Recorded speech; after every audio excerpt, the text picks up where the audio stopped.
Hello mga ka-Jami! So for today's video po, ipapakita ko kung paano ko ginawa ang Roblox theme cake na ito. So, maraming salamat nga po pala kay ma'am na nag-order po ng cake na ito para po sa graduation ng kanyang anak. Thank you so much ma'am!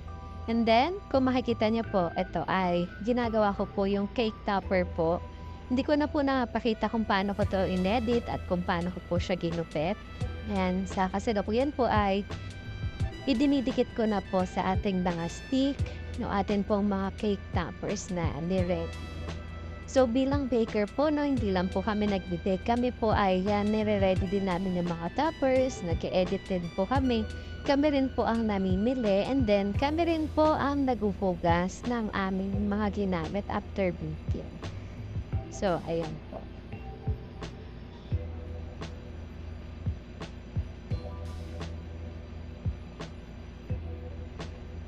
So, medyo late ko na-upload tong video na to kasi sunod-sunod yung mga order natin and at the same time, pumapasok din po kasi ako, di ba? Nag-office po ako from 8 to 4. And then, ang pinapasukan ko po kasi ay Manila pa. So, everyday bumabiyahe po ako ng 3 to 4 hours papasok at pauwi. So, ito na mga ka-jam, yung pisahan na natin ang paggawa ng cake na to. So, ang flavor po ng cake na to ay Choco Moist. And ang napili pong frosting ni ma'am ay buttercream. Kaya medyo madilaw po siya kasi buttercream flavor. And then, ayan. Ang size po ng cake ay 7 by 5. Ay 7 by 3. Pero inabot na to ng almost 7 by 4. Kasi kinapalan ko yung frosting nito. So, ayan. Nagkadabi ako dyan ng filling natin. And then, yung ating homemade na caramel sauce. Ayan.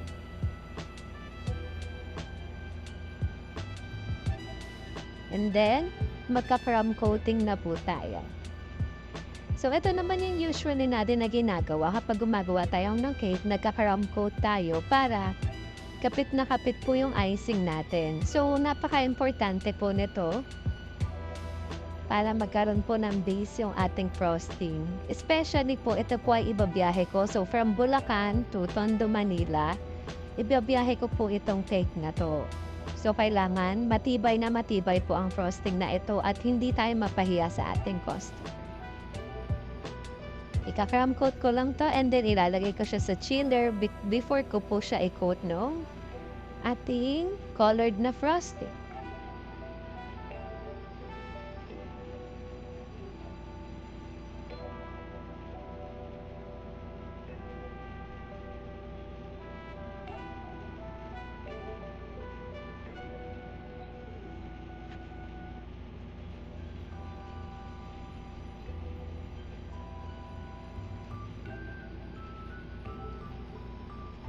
Yan, ayan, naglagay ako ng dowel natin.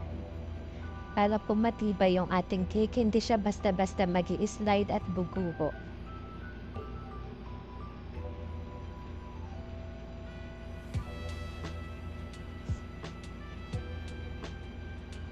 So, ginawa ko tong cake na to, siguro mga natapos ako almost 3 a.m. And then, kailangan ko pang gumising ng 5 a.m. kasi papasok ako. Kailangan ko mag-prepare papasok ng work. So, ganun tayo ka-committed at dedicated po sa paggawa ng cake. And then, at the same time, dapat hindi ako mali.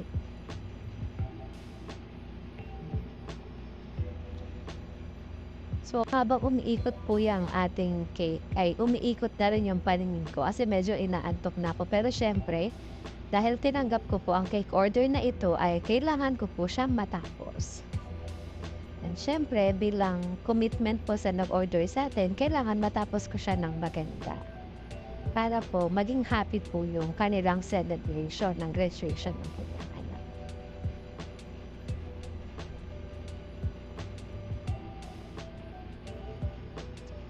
Bali sa part na to, medyo nahihirapan pa ako nung pagpwesto ng camera, ganyan. Kasi kulang pa ako ng mga, cellphone stand, yan. Hindi ko pa alam kung paano talaga yung pagse-setup. Pero ginagawa ko naman yung best ko mga ka-Jami para makita nyo kung paano ko ginagawa yung ating market.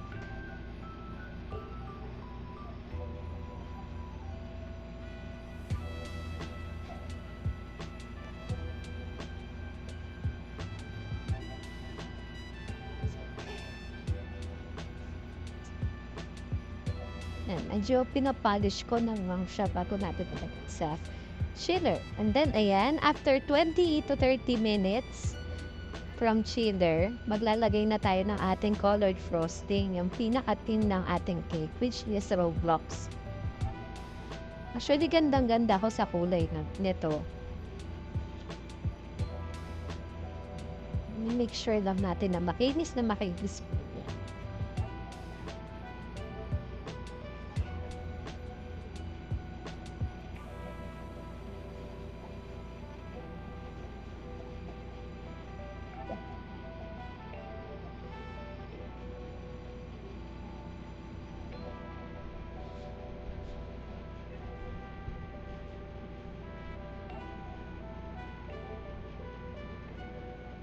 Alam mga ka-Javi, natutuwa ako kasi medyo nagagamay ko na yung pagpapakinis ng ating cake. Hindi na ako masyadong natatagalan at hindi na ako masyadong nai-stress. And then itong frosting na 'to, hindi ko siya nilambutan. Medyo madikit kasi nga ibabiyahe ko siya. So, dapat matibay yung ating frosting at hindi siya basta-basta malalaglag kasi medyo matagtag po yung biyahe. Nagko-commute lang po ako, sumasakay ako sa bus, nadala-dala ko po yung ating mga food. So, dapat kahit anong tagtag ay hindi malalaglag yung ating mga frosting at hindi malulusaw. So, thankful na lang din ako kasi yung bus po na sinasakyan ko ay air condition. So, nakakatulong siya na hindi basta-basta bumagsak yung frosting ng ating cake. And then, ayan. So, feel ko yung pagpapakinis ng cake dito. Feeling ko I'm so professional na mga ka-Javi. Kasi hindi na ako masyadong nahihirapan.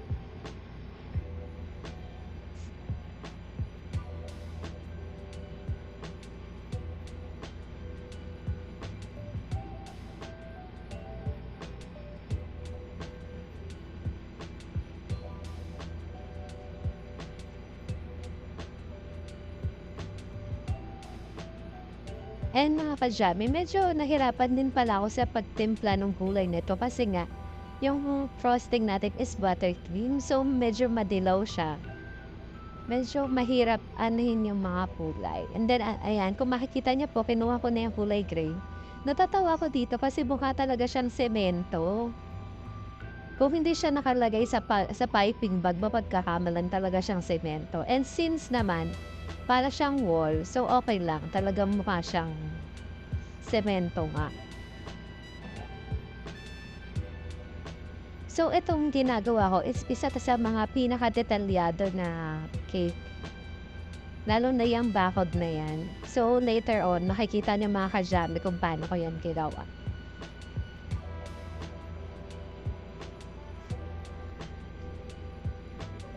Sa pagkikake, ito yung isa sa pinaka-nakaka-enjoy pag nagpo-frosting ka na, pag nagde-design ka na, ganyan.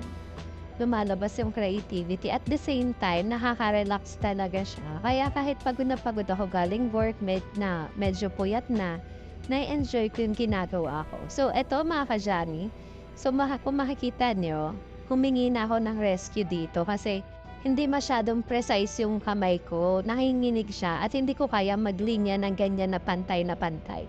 So, tinawag ko na yung aking labidabs dyan at siya na po yung gumawa ng bakod.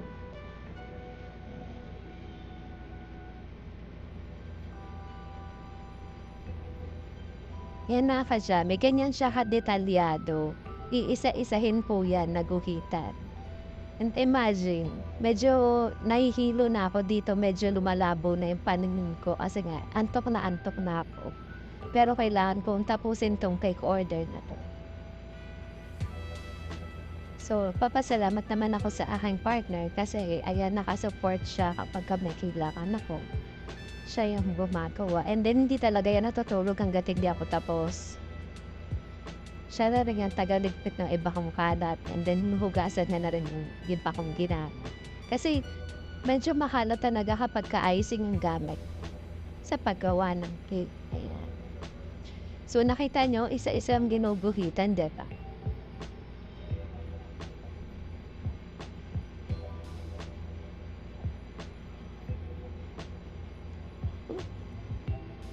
Ayan, medyo inaantok na ako kasi medyo marami tayong cake order nitong week na 'to.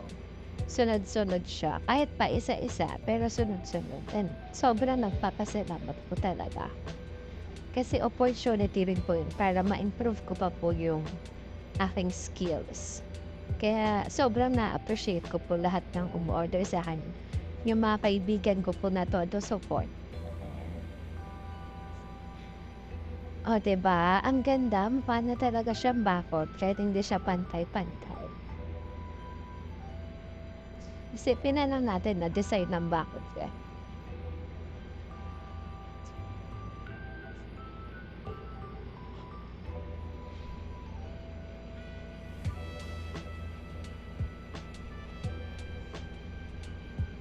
Ayan, nakalimutan kong i-play yung video. So, nakita niyo halos nakalahati ko na yung ano, halos patapos na yung paglalagay ko ng grass detail dito. So, ayan, tinanggal ko kasi hindi maganda yung korte niya. Ayan. Almost done na 'to mga kadyani, 'di ba? Ang ganda-ganda ng ating cake. And then maglalagay na po tayo ng ating mga toppers.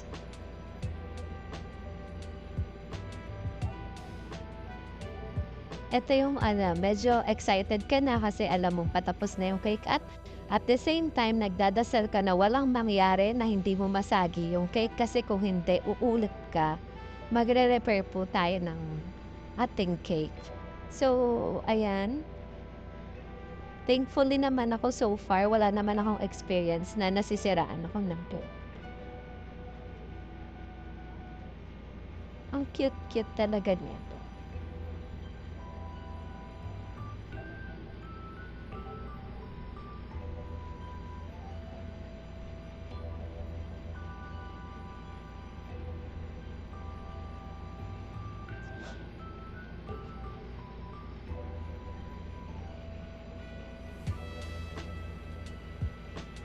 So, habang nagvo-voice record ako medyo nahihikab na ako kasi inaantok na ako. So, gusto ko lang 'tong matapos para mapakita ko na sa inyo kasi medyo matagal na 'tong video na 'to. Ayan, nagde-decide ako kung ilalagay ko ba yung picture the client kasi ano, matatakpan yung dedication ng cake kapagka nilagay ko. Graduation picture na 'yan. So, ang ginawa ko hindi ko na lang nilagay pero sinama ko dun sa cake para si ma'am na yung bahala if mapag-decide-an niya na ilagay yung picture ng anak. So guys, ito na po ang final look ng ating cake. Ang cute-cute niya talaga. So ayan, ilang beses ko itong binabalikan sa ref kasi tuwan-tuwa ako sa kanya. Anyway guys, that's all for today. Thank you for watching.